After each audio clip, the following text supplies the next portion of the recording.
Subscribe करिए hi-fi study channel को, bell icon को प्रेस कीजिए लेटेस्ट वीडियो अपडेट सबसे पहले पाने के लिए। आइए भाइयों स्टार्ट करते हैं। तो आपकी डीएलएड थर्ड सेमेस्टर साइंस की क्लास चल रही है। जैसा कि आप सभी लोग जानते हैं, आपका एक चैप्टर पूरा कंप्लीट हो चुका है और आपका नेक्स्ट चैप्टर आपका आ गया है प्राकृतिक संपदा तथा ब्रह्मांड जीव। ठीक है भाई, natural resource and universe organism. तो इसके अंतर्गत हम जानते हैं प्राकृतिक संपदा। प्राकृतिक संपदा वो चीज़ होती है जो हमें प्रकृति द्वारा प्रदत्त होती है। और प्रकृति हमारी निर्माण किस किस चीज़ से हुआ है? वायु, जल, अग्नि और आकाश और मिट्टी। ठीक है, तो इन 5 चीज़ों से हमें क्या क्या निर्माण हुआ है? प्रकृति का निर्माण हुआ है। और प्राकृतिक संपदा वो चीज़ें होती हैं जो हमें प्रकृति द्वारा प्रदत्त होती हैं या प्रदान होती है, जिनका निर्माण मनुष्यों द्वारा नहीं होता है। मतलब वे हमें पहले से ही प्रकृति के द्वारा प्रदान की गई हैं। ठीक है, तो इनसे हमें क्या मिलेगा? ऊर्जा, कार्य करने की ऊर्जा और एटमॉस्फेयर यानी कि वातावरण जिसके अनुकूल हम लोग रहते हैं, अपना निवास स्थान रहता है। तो ठीक है, इसके अंदर प्राकृतिक संपदा इसको क्या मानेंगे? ऊर्जा का बहुत बड़ा भंडार है। तो भाई किसी कार्य को करने के लिए हमें ऊर्जा की आवश्यकता होगी ही होगी। जीवन में भरण पोषण प्रजनन वृद्धि के लिए हम लोगों को ऊर्जा की आवश्यकता होती है।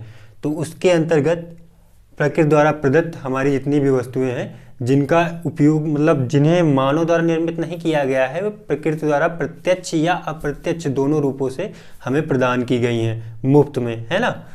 तो इसके अंतर्गत आपने जान लिया कि क्या है प्राकृतिक संपदा। अब इसका वर्गीकरण क्लासिफिकेशन आपको नेचुरल रिसोर्स का, प्राकृतिक संपदा का वर्गीकरण लिखने को आएगा। आप केवल इतना दिमाग में रखिएगा, बाकी आपका यहाँ से आधा चैप्टर आपका क्लियर हो जाएगा। ठीक है, कैसे? अभी देखते हैं। वर्गीकरण क्लासिफिकेशन, तो इसको हम 2 भागों में बांटते हैं। एक तो हमारी हो जाएगी नवीकरणीय संपदा। ठीक है, यानी कि समाप्त ना होने योग्य संपदा। मतलब इन्हें 2 भागों में बांटा गया है। किसको? प्राकृतिक संपदा को। तो इनका 2 भागों में बांटा गया है। पहला आपका हो गया नवीकरणीय, दूसरा अनवीकरणीय। तो नवीकरणीय को हम ये कह सकते हैं कि समाप्त न होने योग्य संपदा। ये समाप्त नहीं होने योग्य संपदा है। क्यों भाई? क्योंकि इनकी मात्रा वातावरण में बहुत ज़्यादा है। जैसे सूर्य का प्रकाश हमें डेली का डेली मिलता रहेगा। ठीक है, आज मिला, फिर कल मिलेगा। क्यों? क्योंकि उस सूर्य भाई प्रातःकाल निकलता है, शाम को अस्त होता है, फिर निकलेगा। ऐसे ही एक लाइन चलती ही रहेगी। जल, पृथ्वी पर जो जल है जानते हैं आप, लगभग 1/3% है। जितनी पृथ्वी नहीं है उससे 3 गुना ज़्यादा लगभग हमारा जल है। ठीक है, तो पृथ्वी पर लगभग 71 कुछ % जल है। और वायु भी हमें प्रकृति द्वारा मिलती रहेगी। इसका मतलब ऐसी चीज़ें जिनका कोई सीमित मात्रा में ये नहीं है कि इतना यूज हो जाएगा उसके बाद ये खत्म हो जाएंगी, नहीं, मतलब ये सीमाहीन है। तो समाप्त ना होने वाली। और दूसरा किस में बांटा है? अनवीकरणीय। तो समाप्त होने योग्य ऐसी चीज़ें हैं जिनकी एक लिमिट है, एक सीमा है। अगर उससे ज़्यादा हम इनका उपयोग या उपभोग कर रहे हैं तो ये खत्म हो जाएंगी धीरे धीरे। एक वक्त ऐसा आएगा कि ये खत्म हो जाएंगी। तो इन्हीं के बारे में पढ़ना है। तो ये 2 भागों में बांटी गई हैं। पहला नवीकरणीय यानी कि समाप्त होने योग्य, दूसरा है अनवीकरणीय यानी समाप्त होने ना योग्य, मतलब समाप्त होने योग्य संपदा। हाँ भाई सॉरी। तो अनवीकरणीय मतलब समाप्त होने योग्य। तो समाप्त वही चीज़ें होंगी जिनकी मात्रा एक निश्चित मात्रा में होगी। एक क्राइटेरिया होगा अपना, एक सीमा निश्चित होगी कि भाई इतनी ही है, तो उन्हें ख़त्म कर देंगे। ठीक है, तो इसके अंतर्गत क्या क्या, पहले इसके अंतर्गत देखते हैं। सूर्य का प्रकाश हमें डेली बेस पे मिलता रहेगा, कभी नहीं खत्म होगा। जल, दूसरा क्यों? क्योंकि पृथ्वी पर लगभग 1/3% जल है पूरी पृथ्वी का, है ना। तीसरा है आपका वायु भी हमें लगातार मिलती है। लेकिन इसमें क्या होगा? अनवीकरणीय संपदा में इसमें आपका आता है भूमिगत जल। ठीक है, इसको भी 2 भागों में बांटा गया है। पहला है खनिज संपदा, दूसरा है आपका भूमिगत जल, कृषि उत्पाद और वन। तो देखिए भाई यहाँ पे भी जल की बात की गई है और यहाँ पे भी, लेकिन इस जल में और इस जल में थोड़ा सा डिफरेंस है। ये जल जो है आपको ये बताया जा रहा है कि पृथ्वी पर यानी कि पूरी पृथ्वी पर जो आपका 1/3% जल है, यानी कि 71% कुछ समथिंग में है। तो वो जो जल है वो कहाँ है? समुद्रों में है। ठीक है, बहुत मतलब समुद्र पृथ्वी के चारों घिरे हैं तो उनमें है। और प्लस जैसे नदियों का पानी तो पीने लायक होता है, लेकिन इसका जो जल है समुद्रों का है, ये खारा पानी है, पीने योग्य तो है नहीं, और बहुत सारा गंदा भी जल पड़ा है। तो सबको पूरा जितना भी जल का सोर्स है, तालाब, कुआं, झील, नदी, हर चीज़ का एक मिला के आपका ये जल बताया गया। लेकिन ये भूमिगत जल जो भूमि के नीचे जला है, मतलब भूमिगत जल यानी भूमि के नीचे जो दबा है, जो आपका शुद्ध पीने लायक जल है और खेती के लिए भी बहुत उपयोगी है। इसकी मात्रा भाई सीमित है, इसकी मात्रा बहुत ही सीमित है, ज़्यादा नहीं है, जो अच्छा है और हमारे पीने योग्य है रियल में। और ये भाई ये समुद्र का पानी होता है, ये खारा होता है, और ये झीलों का पानी होता है जिसमें बहुत सारे बैक्टीरिया भी होंगे। आपने इसके पहले वाले चैप्टर में पढ़ा है, तो जीवाणु विषाणु सब पड़े होंगे, तो पी तो लेंगे नहीं हम। तो ये ऊर्जा का स्रोत तो है, लेकिन ये वाला जल जो है भूमिगत जल, ठीक है, ये खत्म हो सकता है, इसकी एक निश्चित मात्रा है, इसलिए कहते हैं कि पानी बचाओ, है ना। कृषि उत्पाद, भूमि भाई कृषि उत्पाद, जो उपजाऊ भूमि है, उपजाऊ, वैसे तो बहुत मिट्टी है, लेकिन मरुस्थलीय मिट्टी भी होगी, या जहाँ पे पानी की कमी होगी वहाँ तो आप खेती कर नहीं सकते हैं, ठीक है। तो ऐसी कई प्रकार की मिट्टियाँ होती हैं, कुछ में कुछ फसलें होंगी, कुछ में कुछ फसलें होंगी, और बहुत सा ये जो पूरी आपकी पृथ्वी है, इस पर कहीं पठार होंगे, कहीं पहाड़ होंगे, हर जगह खेती करना मतलब नहीं मुमकिन है। तो कृषि उत्पाद यानी कि जहाँ कृषि उपजाऊ क्षेत्र वाली जो भूमि है उसकी भी एक लिमिट है, ठीक है। और वन, जैसा कि आप लोग जानते हैं, वन से हमें क्या क्या मिलता है, लकड़ी मिलेगी, ठीक है, और वन में पेड़ रहेंगे तो हमें वायु मिलेगी, स्वच्छ वायु, है ना, हमारे लिए बहुत उपयोगी है। प्लस हमें वन्य जीव भी मिलेंगे, वन्य जीव हमारी पारिस्थितिकी जो तंत्र होता है उसको बनाए रखने में बहुत महत्वपूर्ण योगदान है इनका। तो भाई लकड़ियाँ मिलेंगी, लकड़ियों का उपयोग हम जलाकर करते हैं भोजन पकाने में, प्लस बहुत सारे ईंधन के रूप में, ठीक है। तो ये भी नष्ट हो, इनकी एक सीमित मात्रा है भाई, वन है, इनकी लगातार कटाई बढ़ती जा रही है।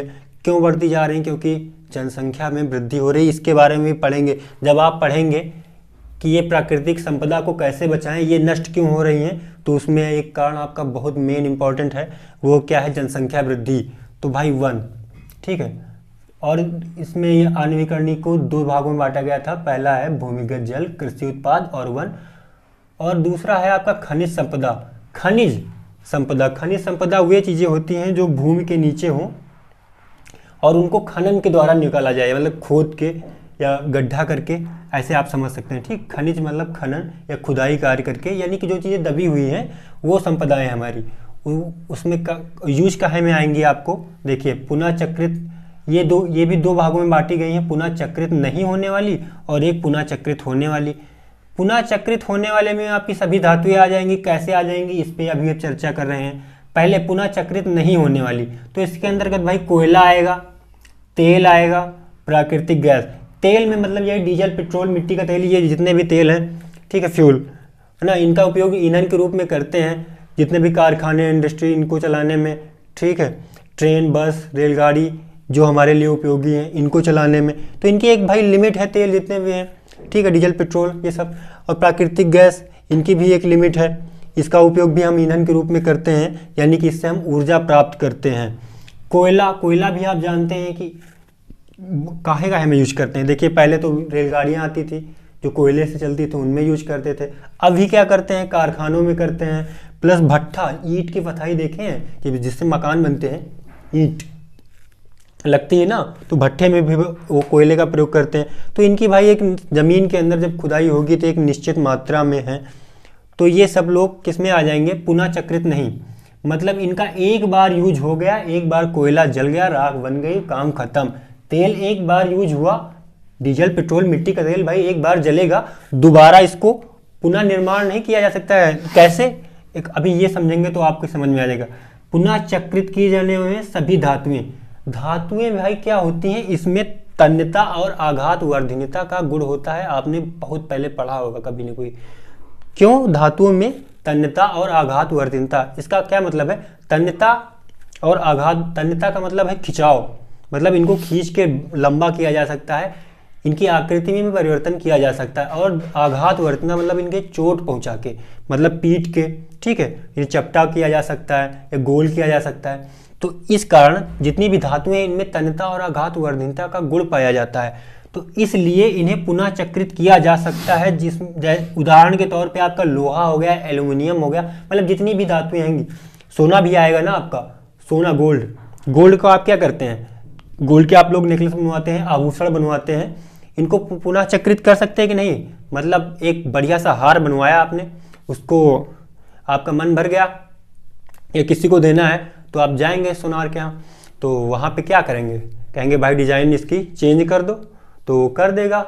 या फिर हार का आप कड़ा बनवा ले, कुछ भी करेंगे। लेकिन अगर सोना है मतलब गोल्ड है, तो वो धातु है एक प्रकार की, ठीक है, तो उसको पुनः चक्रित, मतलब कभी इससे ये बना रहा है, कभी वो बना रहा है, ठीक। वैसे लोहा है, लोहे से एक कोई मतलब साइकिल बनाई गई, फिर चाहे तो उसको फिर से आप तोड़ के पिघला के मतलब लोहा इकट्ठा कर लेंगे, फिर से कोई नई चीज़ में ढाल देंगे, सांचे में दूसरी चीज़ बना लेंगे। तो ये मतलब होता है पुनः चक्रित। पुनः चक्रित जिसे किया जा सकता है उसमें आपकी सभी धातुएं आ जाएंगी।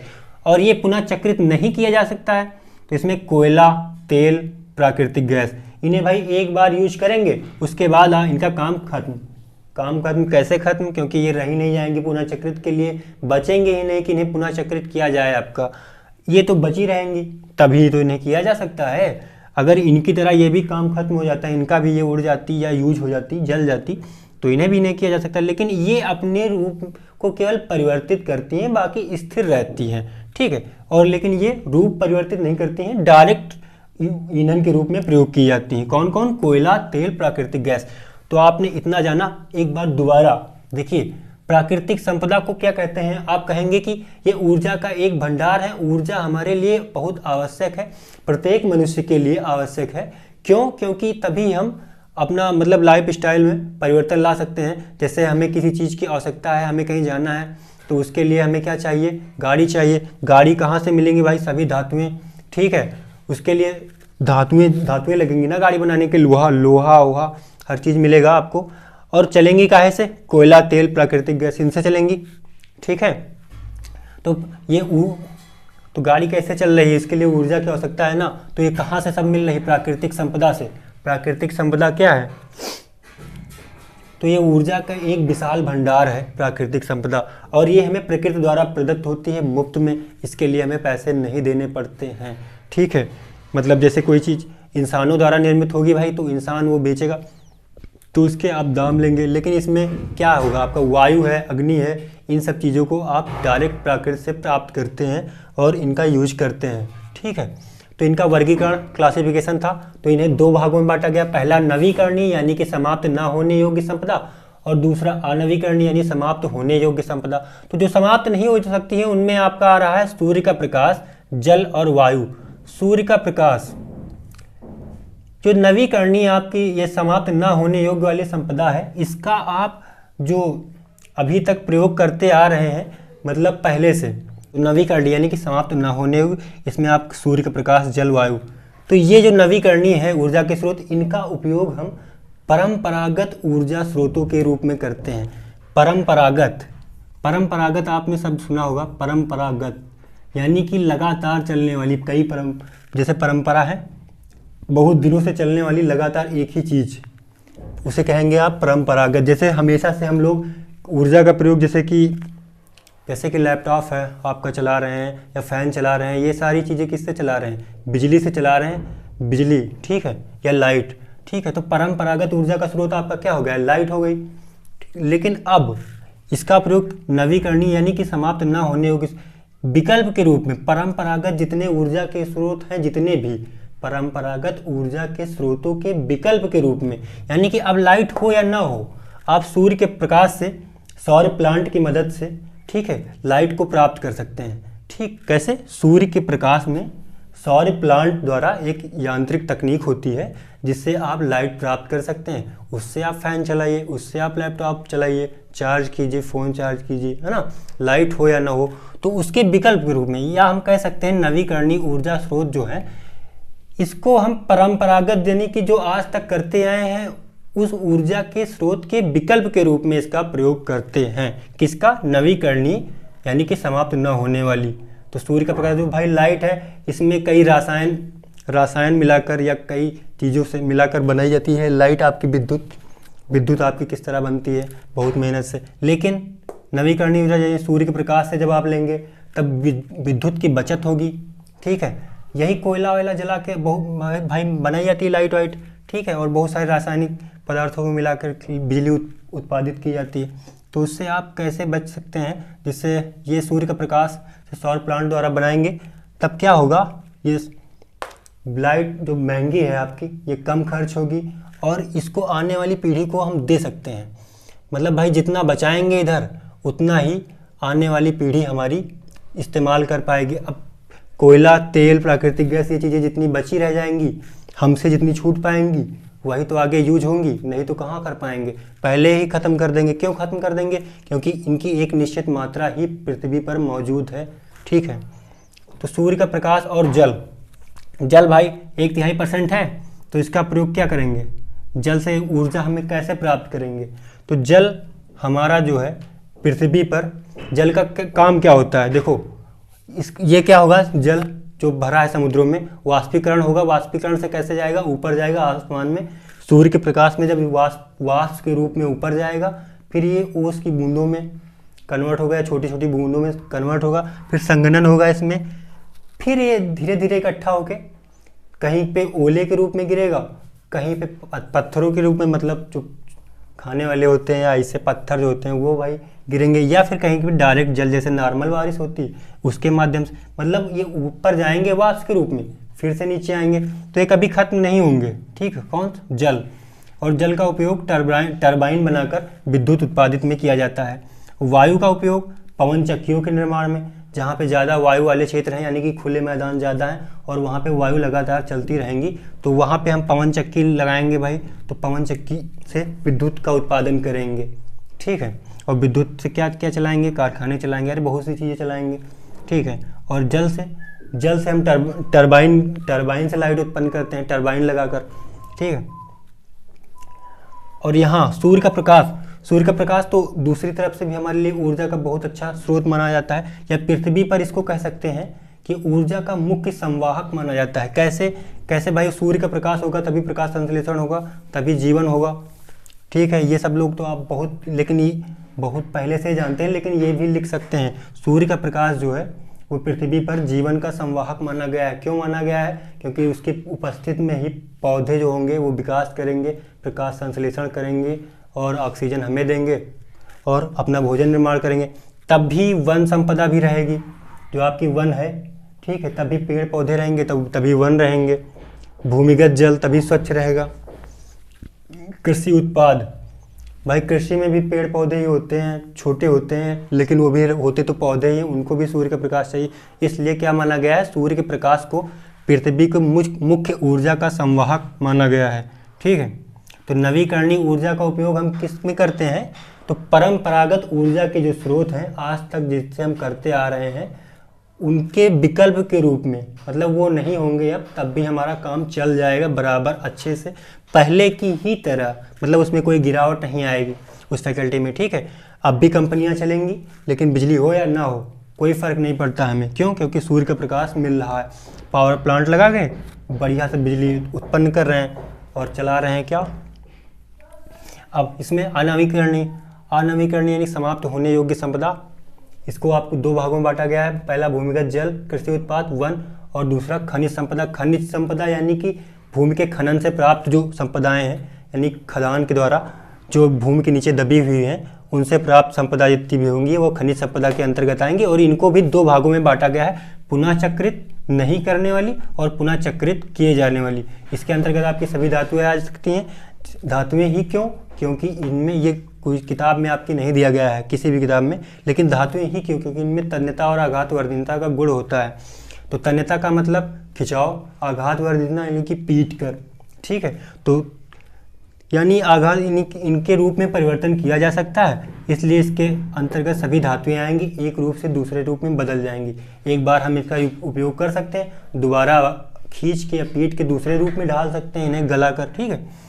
और ये पुनः चक्रित नहीं की जाने वाली, इसके अंतर्गत कोयला आपका आ जाएगा, तेल आ जाएगा, प्राकृतिक गैस है, मतलब एक बार यूज हो गई तो हो गई, इन्हें दोबारा से उपयोग में नहीं लाया जा सकता है। तब इन्हें क्या कहेंगे? पुनः चक्रित नहीं करने वाली।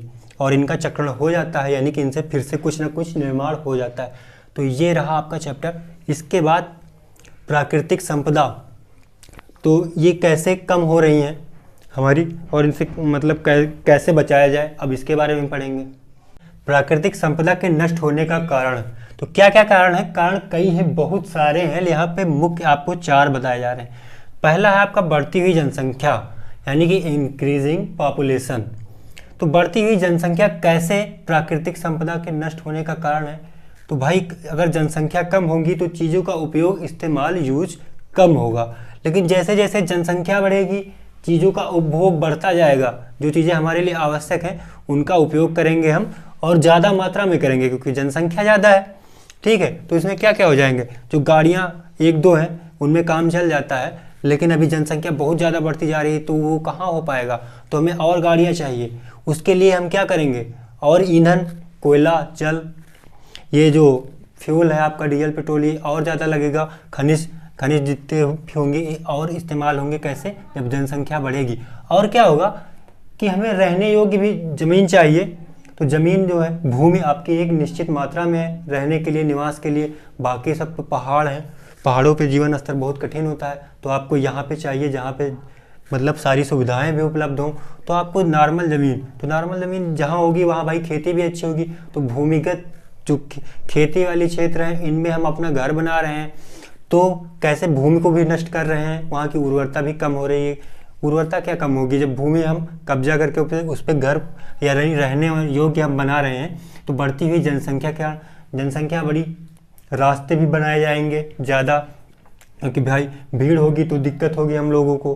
तो कैसे, बढ़ती हुई जनसंख्या, जहाँ कम चीज़ों की ज़रूरत थी वहाँ अभी जनसंख्या के कारण बहुत सी चीज़ों के रहने के लिए, हमारे अच्छे से रहने के लिए, भाई रह तो एक कमरे में हम बहुत लोग रह लेंगे, लेकिन हमें अच्छे से रहने के लिए ज़्यादा जगह की ज़रूरत है, ज़्यादा संसाधनों की ज़रूरत है। और जब ज़्यादा संसाधन यूज होंगे तो ज़्यादा खनिज पदार्थ, यानी कि जितने जो आपके फ्यूल हैं, इंडस्ट्रियल एरिया है, जो फैक्ट्रियाँ हैं, जिन चीज़ों की हमें उपयोगिता है, फैक्ट्रियों से निर्माण होकर वो आ रही हैं, तो ज़्यादा चीज़ों की अवस्था होगी, ज़्यादा फैक्ट्रियाँ लगाई जाएंगी। ज़्यादा फैक्ट्रियाँ लगाई जाएंगी तो फैक्ट्रियों में भी ईंधन ही लगता है, वो भी कहीं ना कहीं कोयले, डीजल या बिजली के माध्यम से चल रही, उसमें भी वो यूज हो रहा है, तो बहुत ज़्यादा यूज हो रहा है। तो कैसे, बढ़ती हुई जनसंख्या, इसके पीछे कारण है प्राकृतिक संपदा के नष्ट होने का एक बहुत मुख्य या मेन कारण है। दूसरा है उच्च स्तरीय जीवन, यानी कि हाई लेवल लाइफ। भाई जब हमारी लाइफ जो है हाई नहीं थी, यानी कि पहले कभी जब हम लोग सभी लोग जब थे ही नहीं मान लो, लेकिन जो हमारे पूर्वज जब आदिमानव का जीवन यापन कर रहे थे तब भी तो ज़िंदगी जी रहे थे ना, जिंदा तब भी थे, जीवित थे। लेकिन अब हम भी अब जीवित हैं, लेकिन हमारा जीवन जो है स्तर उसका बढ़ गया है। कैसे बढ़ गया है, पहले जो जीवन यापन करते थे वो कहीं गुफाएं जो प्राकृतिक रूप से बनी हैं उन्हीं में रहने लग गए, लेकिन अब हमें घर चाहिए। तो घर के लिए हम भूमि पर घर बनाएंगे, तो वहाँ पे जो खेती कर सकते थे वो हम नहीं कर पाएंगे। कब, जब हम घर बना लेंगे तो उच्च स्तरीय जीवन, प्लस में हम साइकिल से भी एक स्थान से दूसरे स्थान पर जा पाएंगे, लेकिन उसमें हमें मेहनत ज़्यादा लग रही है, हमें और आराम चाहिए। तो जब खनिज ये धातु का उपयोग करते हैं, भाई धातुएं कैसे, लोहे की बनी होती है साइकिल, तो उसका उपयोग हम कर रहे हैं, ठीक है। और लोहा क्या है, यानी कि सभी धातुएं क्या है, प्राकृतिक संपदा है, तब इसका उपयोग कर रहे हैं। लेकिन अब हमारा काम उसमें नहीं चल रहा, हमें चाहिए कार। क्या चाहिए, कार। अब भाई हम कार ले रहे हैं, ठीक है। उसके बाद हमारा उससे भी मन मर गया, अभी हम कह रहे हैं हमें क्या चाहिए, हमें चाहिए प्लेन। अब हमें उड़ के जाना, अब हमें चल के भी नहीं जाना, अब हमें और अपना जीवन उच्च स्तर पे ले जाना है। अब हमें उड़ के लेके जाना है क्या, अपने आप को। तो वहाँ पे जो फ्यूल लगेगा वो बहुत ज़्यादा लगेगा, और डीजल पेट्रोल इन सब जो कि यहाँ पे जो यूज हो रहे हैं, जितना यूज होगा उससे कई गुना ज़्यादा होगा। या फिर ऐसे मतलब हम अपना लाइफ स्टाइल बढ़ाते चले जाएंगे, और जो प्राकृतिक संपदा है ये नष्ट होती जाएंगी ज़्यादा मात्रा में अपेक्षाकृत पहले के।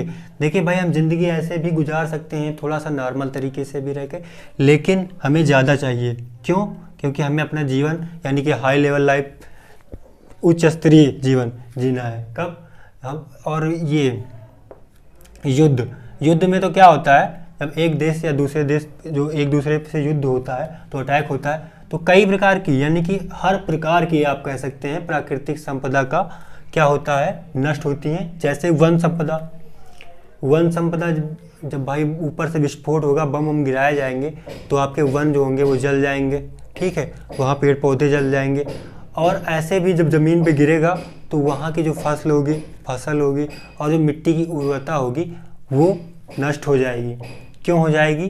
जब युद्ध होंगे, वार होंगे, तो वहाँ भाई भूमि जो है बंजर हो जाएगी। प्लस में हो सकता है किसी कारखाने पे गिरे, फैक्ट्रियाँ हैं उस पे गिरे, तो क्या होगा, वो फैक्ट्री भी चली जाएगी। लेकिन युद्ध के बाद क्या होगा, हमें तो भाई फैक्ट्रियों की आवश्यकता थी, हमें तो वनों की आवश्यकता थी, ठीक है, खेती के लिए भूमि की आवश्यकता थी और हमें फैक्ट्रियों की आवश्यकता थी। वो पहले से उसमें बहुत सारा खनिज तत्व लगा था, फैक्ट्री थी, लोहा था, ठीक है भाई, प्लस में डीजल उजल सब उसमें था और भीषण आग लग गई।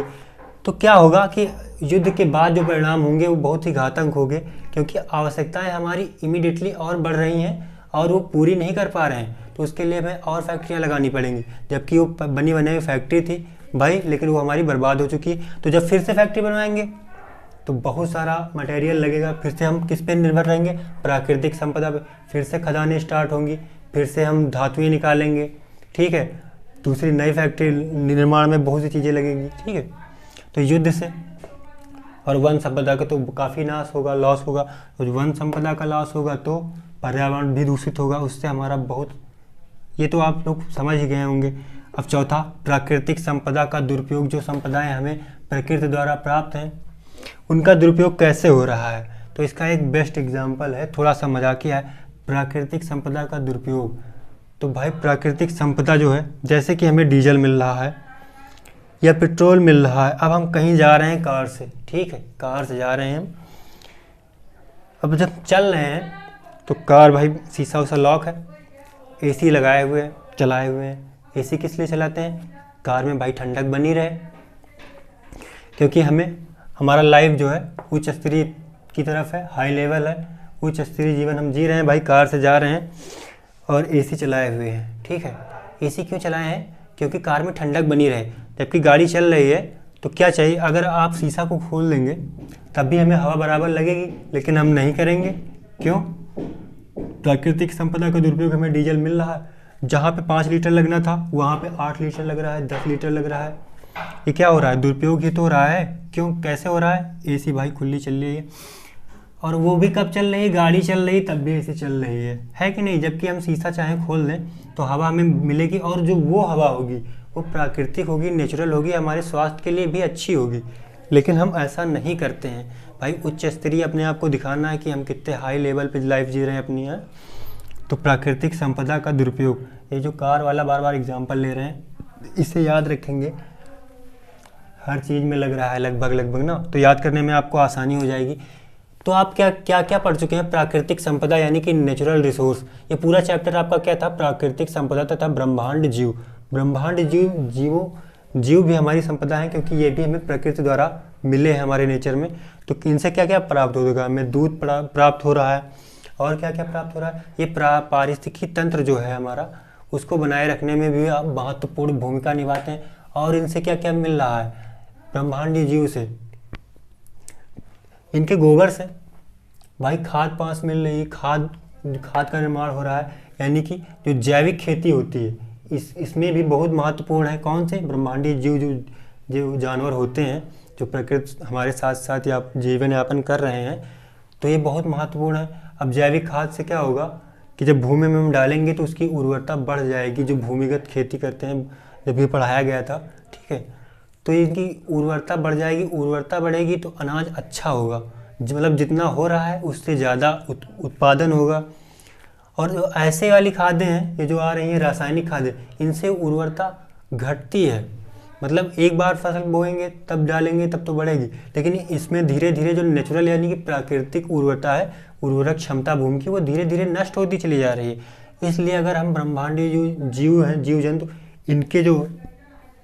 इनसे जो खाद पास मतलब मिल रही है आपकी गोबर के द्वारा, ठीक है, या फिर कई चीज़ें हैं इनकी मृत जीव जो मृदा में मिलते हैं, तब भी ये क्या बनाते हैं, खाद का निर्माण करते हैं। तो इसमें क्या है, प्राकृतिक संपदा तथा ब्रह्मांड जीव, आप दोनों पढ़ेंगे। तो प्राकृतिक संपदा लगभग आपका हो गया, ब्रह्मांड जीव आप अगले नेक्स्ट वीडियो में आने वाली में पढ़ेंगे। ब्रह्मांडीय जीव जो हमारे लिए हैं, कैसे उपयोगी हैं, ये क्या क्या मदद करते हैं हमारे जीवन में, प्लस अब इनके लिए वातावरण अच्छा नहीं बचा है। और किनकी वजह से नहीं बचा, जाहिर सी बात है भाई, हम लोगों यानी कि मनुष्यों की वजह से नहीं बचा है।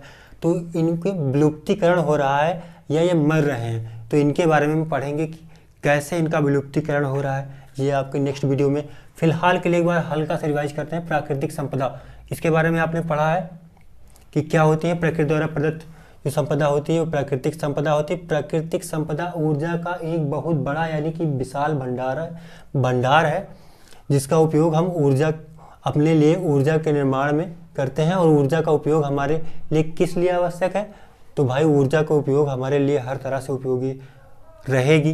कैसे, उसी से हम अपना जीवन भरण पोषण सब करेंगे, प्रजनन होगा तो जनसंख्या वृद्धि होगी, तो जो आने वाले लोग हैं उनके लिए भी भाई प्राकृतिक संसाधन उपलब्ध रहेंगे। और इसका वर्गीकरण हम पढ़ चुके हैं, वो क्या होते हैं, अनवीकरणीय और नवीकरणीय। अनवीकरणीय जिनका हम दोबारा से उपयोग नहीं कर सकते हैं, और नवीकरणीय जिनका दोबारा उपयोग किया जा सकता है, यानी कि उनका कोई निश्चित मात्रा नहीं है, वे बहुत ज़्यादा हैं प्रकृति में। जैसे कि सूर्य का प्रकाश था आपका, और जल था जो पृथ्वी के 1/3% यानी कि 76 पॉइंट कुछ परसेंट है, 7% शायद समथिंग के, ठीक है, तो भरा पड़ा है। और वायु, 3 चीज़ें आपकी थी नवीकरणीय, जिनका जो समाप्त न होने योग्य वाली संपदा है प्रकृति में। और अनवीकरणीय यानी कि जो समाप्त होने योग्य वाली संपदाएं हैं, अब वो कौन कैसे होंगी, क्योंकि उनकी एक मात्रा निश्चित है भाई, तो जाहिर सी बात है कि वो खत्म होंगी। तो अनवीकरणीय में थी जो समाप्त होने योग्य वाली संपदाएं हैं, उनमें आपका था भूमिगत जल, यानी कि जो हमारा पीने लायक जल है। इसीलिए कहते हैं कि क्या कहते हैं कि जल बचाओ, क्योंकि भूमिगत जल जो है वही स्वच्छ जल है, पीने योग्य भी वही जल है, और वो खत्म हो जाएगा। तो भूमिगत जल था आपका, प्लस में सभी प्रकार के जितने खनिज तत्व हैं, देखिए खनिज तत्व वो तत्व रहते हैं, खनिज तत्व वो होते हैं जो हमें खनन से प्राप्त हो, और खनन से 2 प्रकार की चीज़ें प्राप्त होती हैं भाई। एक तो हमें तेल प्राप्त होगा, कोयला प्राप्त होगा, तेल के अंदर का डीजल पेट्रोल ये सब, और प्राकृतिक गैसें प्राप्त होंगी, ठीक है। तो ये चीज़ें कैसी थी, जो चक्रित नहीं की जा सकती थी, यानी कि इनका एक बार यूज हो गया तो दोबारा हम इस्तेमाल नहीं कर सकते थे। और एक दूसरे प्रकार की आती थी आपकी चक्रित, यानी कि जिसको दोबारा चक्रण किया जा सकता है। उनमें आपकी आती थी सारी धातुएं, कोई भी धातु, एल्युमिनियम, लोहा, तांबा, जस्ता, पीतल, सोना। कैसे, ये आपको बताया गया, क्योंकि धातुओं में आघातवर्धनीयता और तन्यता का गुण पाया जाता है। इन्हें हम खींच के या फिर पीट के इनके आकार में परिवर्तन ला सकते हैं, तो इनको चक्रित किया जा सकता है, यानी कि इनका एक रूप से दूसरे रूप में परिवर्तन किया जा सकता है। तो ऐसा था। और उसके बाद इनका यूज कहाँ कहाँ होता है भाई, सूर्य का प्रकाश, ये जो नवीकरणीय थी, इनका उपयोग कैसे करते थे, ये हमें परंपरागत ऊर्जा के स्रोत जो थे ऊर्जा के, इनके विकल्प के रूप में करते थे। यानी कि पहले भी बिजली का प्रयोग होता था, लेकिन अब हम सूर्य के प्रकाश से बिजली बना रहे हैं। कैसे, पावर प्लांट की मदद से, ठीक है, औद्योगिकी की मदद से कैसे बना रहे थे, सूर्य के प्रकाश में। और सूर्य के प्रकाश को पृथ्वी पर ऊर्जा का मुख्य संवाहक माना जाता है। वो कैसे, क्योंकि पृथ्वी पर होने वाली एक महत्वपूर्ण क्रिया है भाई प्रकाश संश्लेषण, जिसके द्वारा पौधे अपना भोजन बनाते हैं और हम लोगों को बदले में ऑक्सीजन मिलती है, ठीक है। तो पौधे भी हमारे लिए मदद करते हैं, इसलिए सूर्य के प्रकाश को क्या माना जाता है, पृथ्वी पर ऊर्जा का मुख्य संवाहक, ठीक है। और क्या था, जल था, जल से टरबाइन की मदद से विद्युत उत्पन्न की जाती है, और कई चीज़ों में।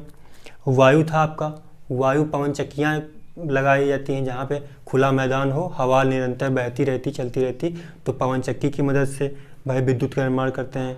और विद्युत हर जगह उपयोगी है, कहाँ कहाँ, फैक्ट्रियों में, ऑफिस जितने भी हैं, किसी भी क्षेत्र में विद्युत का बहुत उपयोग। तो ऐसे, तो इसके अंतर्गत इतना भाई हो गया। और इसका प्राकृतिक संपदा नष्ट होने का कारण बढ़ती हुई जनसंख्या, क्योंकि जनसंख्या बढ़ रही है तो चीज़ों का उपयोग भी बढ़ रहा है। हम बहुत सारी चीज़ों को उपयोग बढ़ते जा रही है। बढ़ती हुई जनसंख्या का मुख्य कारण, उच्च स्तरीय जीवन मतलब पहले भी मनुष्य जीवित था जब आदिवासी था, यानी कि गुफाओं में रहता था, लेकिन अब उसका जीवन उच्च स्तरीय का हो गया है, मतलब उसको रहने के लिए अच्छा निवास चाहिए, ठीक है। और जितनी भी चीज़ें उसके उपयोग में आ रही हैं उसके लिए भी औद्योगिकी का निर्माण ज़्यादा यूज होगा तो जो डीजल पेट्रोल है आपका, यानी कि और खनिज धातुएं, उनका ज़्यादा उपयोग होगा। तो उस तरह से उच्च स्तरीय जीवन, जब युद्ध होगा, एक देश से दूसरे देश में मतलब अटैक होगा, तो सबसे ज़्यादा नाश किसका होगा? वन संपदा का, यानी कि जंगलों का। और जब जंगलों को नाश होगा तो भाई हमें शुद्ध वायु नहीं मिल पाएगी। क्यों? क्योंकि पेड़ ही नहीं रहेंगे। और उसके बाद जब पेड़ नहीं रहेंगे तो फिर बहुत सी चीज़ें नहीं रहेंगे भाई, हम ही नहीं रहेंगे। प्राकृतिक संपदा का दुरुपयोग, प्राकृतिक संपदा का आपको कार वाला एग्जाम्पल दिया भाई, ठीक है। तो आगे नेक्स्ट चैप्टर में पढ़ेंगे, मतलब चैप्टर यही रहेगा, ब्रह्मांड जीव के बारे में हम पढ़ेंगे जल्दी ही, ठीक है दोस्तों। जय हिंद, मिलते हैं अगले वीडियो में।